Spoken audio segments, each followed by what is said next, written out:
যে care of patient catheter care, catheter কীভাবে ওটা রাখতে পারা হবে। তো ফার্স্ট যে ক্লিনটা ইউরোটা ক্লিন করতে হবে। সেখানে একটা মেল আর ফিমেলদের ক্ষেত্রে আমি লিখেছি যে ফিমেলদের ক্ষেত্রে হচ্ছে যে ফার্স্ট হচ্ছে যে 7 কটনগুলো দিতে হবে, কটন দিতে হবে। সেখানে হচ্ছে যে ডিপ কটন হচ্ছে 5 নিতে হবে, আর হচ্ছে যে ড্রাই হচ্ছে যে 2 নিতে হবে। ড্রাই 2 নিয়ে কী করতে হবে যে আমরা যখন হচ্ছে যে ইনসার্ট করি ক্যাথেটার, তখন আমরা কী করি সবসময় হচ্ছে নন ডমিনেন্ট হাড় দিয়ে আমরা কী করি ইনসার্ট করি। কারণটা কি যে এখানে হচ্ছে যে যেন হচ্ছে যে কোনো ইঞ্জুরি না হয়, সেই জন্য ডমিনেন্ট হাত দিয়ে হ্যান্ড দিয়ে করলে আমাদের ইঞ্জুরি হওয়ার সম্ভাবনা বেড়ে যায়। তো এখানে ফিমেলদের ক্ষেত্রে ক্লিন করবো আমরা। ফার্স্ট যেটা করবো যে লেবিয়া হচ্ছে যে কি মেজোরা, দিয়ে লেবিয়া মাইনরা, তারপরে হচ্ছে যে কি টপ টু বাটাম আমরা করবো। যেখানে ফিমেলদের ক্ষেত্রে টপ টু বাটাম আছে, ফ্রন্ট টু ব্যাক, দেন ইউরোথেরাল হচ্ছে অরিফিস টু অ্যানাল পর্যন্ত আমরা ক্লিন করবো। মেলদের ক্ষেত্রে কী করতে হবে যে পেনিসটাকে হচ্ছে হোল্ড করতে হবে 90 ডিগ্রি অ্যাঙ্গেলে, ফরওয়ার্ড অ্যান্ড ব্যাকওয়ার্ড ডিরেকশনে।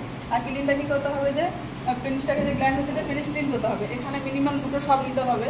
এবং হচ্ছে আমরা যে যখন ইনসার্ট করি তখন হচ্ছে যে জাইলোকেন জেলি ইউজ করি, বিকজ হচ্ছে ক্যাথেটারাইজেশন। কারণ কি হচ্ছে পেশেন্টের যে পেন হয় সেই পেনটাকে রিডিউস করার জন্য আমরা কী করি যে আমরা জাইলোকেন জেলি ইউজ করি। এবং ইনসার্ট করার সময় আমরা কতটা ইনসার্ট করবো সেটা লিখে দিই। ফার্স্ট হচ্ছে যে এটা একটা পেশেন্ট কী করবো যে যখন ইনসার্ট করবো তার আগে পেশেন্টকে বলবো যে কি deep breadth and hold it, যে জোরে নিঃশ্বাস নাও এবং সেটাকে ধরে রাখো। কারণটা কি এটার ক্ষেত্রে যে স্পিনেকটা থাকে, যেটা স্পিনেকটা থাকে সেটা কি হচ্ছে রিল্যাক্স হয়ে যায়।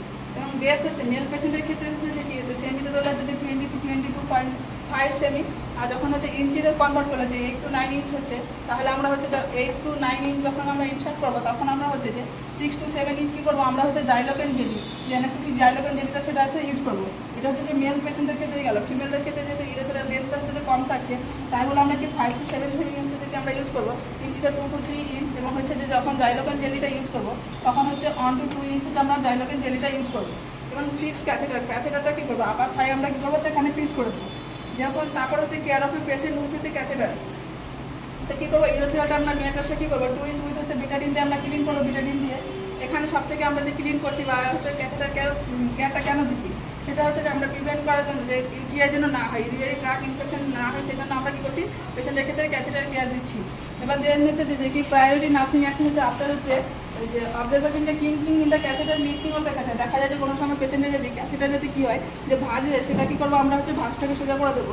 এবং আমাদের যদি সেই তারপরে যদি লিখেছি যে গোল, যে আমাদের মেন উদ্দেশ্য হচ্ছে যে ক্যাথেটার করে যে ইউরিনটা পাস করানো, বা আপনার সার্জারি পেশেন্ট যদি হচ্ছে যে চলাফেরা করতে না পারে সেই জন্য করা হয়। এবং সেই যদি গোলগুলো আমাদের অ্যাচিভ হয়ে যায়, মানে সে ফুলফিল হয়ে যায়, তাহলে আমরা কী করবো ক্যাথেটার রিমুভ করবো। সেই ক্যাথেটার রিমুভ করার আগে আমাদেরকে অবশ্যই দেখতে হবে যে ইউরিন আউটপুটটা 30 ml হচ্ছে যে কি পার আওয়ার্স আছে কিনা, 30 ml পার আওয়ার আছে কিনা সেটা দেখতে হবে। এবং হচ্ছে রিমুভ ক্যাথেটার ফার্স্ট যেটা করবো আমরা, যে যখন আমরা ইনসার্ট করেছিলাম তখন হচ্ছে কী করেছিল অটাম প্রপোজ করে হচ্ছে যে ব্যালুনটাকে কী করেছিলাম ইনফ্লেট করেছিলাম। কিন্তু যখন হচ্ছে যে আমরা ক্যাথেটার রিমুভ করবো তখন কী করবো যে যেটা দিয়ে যে বেলুন জলটা দিয়ে যেটা বেলুনটাকে ফুলেছিলাম সেই জলটা কী করবো বার করে ডিফ্লেক্ট করবো বেলুনটাকে। তারপর হচ্ছে আফটার রিমুভ দ্য ক্যাথেটার কী করবো ক্লিন করবো ইউরোথেরাল টু দ্য বিটাডিন। যে ইউরোথেরালটা কী করবো যে মূত্ররাশা যেটা বলি সেটাকে কী করবো যে আমরা ক্লিন করবো বেটাডিন দিয়ে।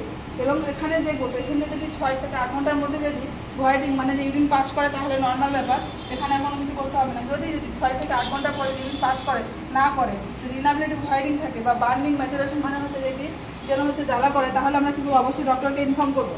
এবং হচ্ছে যে ইউরোব্যাগটা সেটা থাকে, সেটা হচ্ছে বায়োমেডিক্যাল ওয়েস্ট ম্যানেজমেন্টের মধ্যে পড়ছে। যে ইউরোব্যাগ থাকে সেটা কী করবো আমরা রেড কালার কিনে হচ্ছে যদি ডিসকার্ড করবো। যদি ব্লাড আমরা ট্রান্সফিউশন করি, ব্লাড ব্যাগ যেটা থাকে সেটা আমরা কী করবো ইয়েলো কালার কিনে হচ্ছে যে আমরা হচ্ছে যে ডিসকার্ড করবো। এবং কমপ্লিকেশন মানে কী কী অসুবিধা হতে পারে, আমরা হচ্ছে যে ক্যাথেটার ইনসার্ট করার পর বা ক্যাথেটার রিমুভ করার সময় কী কী হচ্ছে যে অসুবিধা হতে পারে পেশেন্টের, পাশে যেটা হচ্ছে ট্রামা আঘাত হওয়ার সম্ভাবনা থাকে। যেমন হচ্ছে ডিপেন্ডেন্সি কেন হয়, যখন হচ্ছে যে ক্যাথেটার ইনসার্ট করা হয় তখন হচ্ছে যে আল্ট্রাসাউন্ডে হচ্ছে যে ইউরিনটা বেরিয়ে যায়, সেখান থেকে হচ্ছে পেশেন্ট কী হয় ডিপেন্ডেন্সি ক্যাথেটার উপরে। সেক্ষেত্রে দেখা যায় যে কি অনেক সময় যে ক্যাথেটার রিমুভ করার পর যে পেশেন্টের হচ্ছে যে কি ইউরিন এমনি পাস হয়ে যায়, তারপর হচ্ছে ব্লিডিং দেখা যায় বা ইউরোথেরাল ইনজুরি, এসব হচ্ছে সমস্যা দেখা যায়। আজকে